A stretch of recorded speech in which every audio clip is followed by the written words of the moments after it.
Hi hello അസ്സലാമു അലൈക്കും. എൻ്റെ വീഡിയോ ആദ്യമായിട്ട് ആരെങ്കിലും കാണുന്നുണ്ടെങ്കിൽ പ്ലീസ് ഒന്ന് സബ്സ്ക്രൈബ് ചെയ്യണേ. ഇവിടെ അടുത്തൊരു പാടത്തു നിന്നാണോ ഇനി പറമ്പിൽ നിന്നാണോ എന്നറിയില്ല, കിട്ടിയതാണ്. അപ്പോൾ അതൊന്ന് കുക്ക് ചെയ്യുന്നുണ്ട്.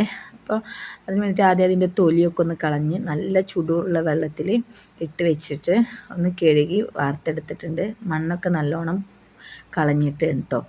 അതുപോലെ തന്നെ പിന്നെ അതിലേക്ക് ഞാൻ എടുത്തിട്ടുള്ളത് ചെറിയ ഉള്ളിയാണ്. അപ്പോൾ നമുക്കിപ്പോൾ ഈ ചെറിയ ഉള്ളിക്ക് പകരം വലിയ ഉള്ളിയും ചേർത്ത് കൊടുക്കാം. ഞാനിത് ഒരുപാടായി കൊടുന്ന് വെച്ചതുകൊണ്ട് കേടായി പോകണ്ടെന്ന് വിചാരിച്ചിട്ട് എടുത്തതാണ്. അതുപോലെ തന്നെ അതിലേക്ക് 2 മീഡിയം സൈസിലുള്ള തക്കാളിയും കൂടെ കട്ട് ചെയ്തെടുത്തിട്ടുണ്ട്. പിന്നെ ഒരു 10-12 അല്ലി വെളുത്തുള്ളി, അതുപോലെ തന്നെ ഒരു കഷ്ണം ഇഞ്ചി അതൊന്ന് ചതച്ചെടുക്കുന്നുണ്ട്. പിന്നെ ഇതിലേക്ക് ഞാൻ മസാലകളൊക്കെ ഒന്ന് നേരത്തെ തന്നെ എടുത്ത് വെച്ചിട്ടുണ്ട് കേട്ടോ. അപ്പോൾ 1 ടീസ്പൂൺ മല്ലിപ്പൊടി, 1 ടീസ്പൂൺ മുളക് പൊടി, 1 ടീസ്പൂൺ മഞ്ഞൾപ്പൊടി, പിന്നെ 1/2 teaspoon garam masala, 1 teaspoon chicken masala, പിന്നെ ആവശ്യത്തിനുള്ള ഉപ്പ്, ഇത്രേ എടുത്തിട്ടുള്ളൂ. പിന്നെ വേണ്ടത് ഉലുവയും കറിവേപ്പിലയാണ്. അപ്പോൾ ഞാനൊന്ന് ചട്ടി ചൂടാക്കി എടുക്കുന്നുണ്ട്. അപ്പോൾ ഞാനിവിടെ ഇതുണ്ടാക്കുന്നത് മൺചട്ടിയിലാണ്. അപ്പോൾ അതൊന്ന് ചട്ടിയൊന്ന് നല്ല ചൂടായതിന് ശേഷം അതിലേക്ക് വെളിച്ചെണ്ണ ഒഴിച്ച് കൊടുത്തിട്ട് പിന്നെ ഉലുവ ഇട്ട് കൊടുക്കുക.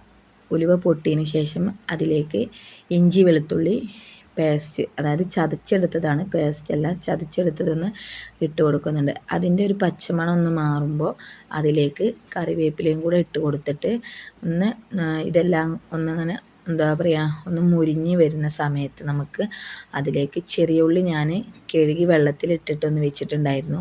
അതൊന്ന് ചെറുതാക്കി കട്ട് ചെയ്തെടുത്തിട്ടുണ്ട്. നല്ല ചെറുതല്ല, എന്നാൽ ഒത്തിരി വലുപ്പമല്ല, അങ്ങനെ ഒന്ന് കട്ട് ചെയ്തെടുത്തിട്ടുണ്ട്. അപ്പോൾ നമുക്ക് അതും കൂടെ ഇട്ട് കൊടുത്തിട്ട് പിന്നെ ഉപ്പ് ഞാൻ നേരത്തെ എടുത്ത് വെച്ച മസാലയിൽ ഉള്ളത് കൊണ്ട് ഒരു ഉള്ളി വാടാനുള്ള ഉപ്പ് മാത്രമേ ഞാനിവിടെ ഇട്ട് കൊടുക്കുന്നുള്ളൂ. ബാക്കി ഉപ്പ് മസാലയിലുണ്ട്. അപ്പോൾ ഉപ്പും കൂടെ ചേർത്തിട്ട് നല്ലോണം ഒന്ന് ഇളക്കി കണ്ടോ, ഒന്ന് നല്ല വാടി വന്നതിന് ശേഷം അതിലേക്ക് തക്കാളി കട്ട് ചെയ്തതും കൂടെ ഇട്ട് കൊടുക്കുന്നുണ്ട്.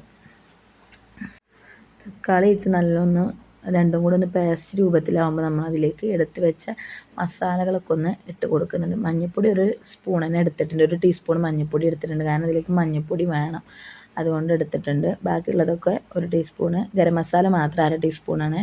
പിന്നെ അതിലേക്ക് ഞാനൊരു ഇത്തിരി ശർക്കര ചേർത്ത് കൊടുക്കുന്നുണ്ട്. നമുക്ക് എരിവ്, പുളി, ഉപ്പൊക്കെ ഒന്ന് പിന്നെ ബാലൻസ് ചെയ്യാൻ വേണ്ടിയിട്ട് ഒരു ഇത്തിരി ശർക്കര ചേർത്ത് കൊടുത്തിട്ടുണ്ട്. അതും കൂടെ ഒന്ന് മിക്സ് ആക്കിയിട്ട് അതിലേക്ക് നേരത്തെ കട്ട് ചെയ്ത് വെച്ച കൂണും കൂടെ ഇട്ട് കൊടുത്തിട്ട് നല്ലോണം ഒന്ന് ഇളക്കി മസാല എല്ലായിടത്തും എത്തുന്ന രൂപത്തിൽ ആക്കി കൊടുക്കുക. പിന്നെ അതിലേക്ക് പച്ചവെള്ളം പാരുന്നതിനേക്കാൾ നല്ലത് ചുടുവെള്ളം ഒഴിച്ചു കൊടുക്കുന്നതാണ്. ചുടുവെള്ളത്തിൽ വേവിച്ചാൽ മതി, അല്ലെങ്കിൽ ഇങ്ങനെ മസാലക്കൊരു മണം പോയി കിട്ടും.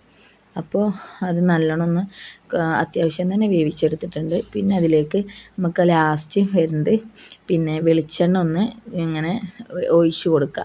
പിന്നെ കറിവേപ്പില വേണമെങ്കിൽ അങ്ങനെ ഇടാം. അപ്പോൾ ഇത്രയൊക്കെ ഉള്ളൂ.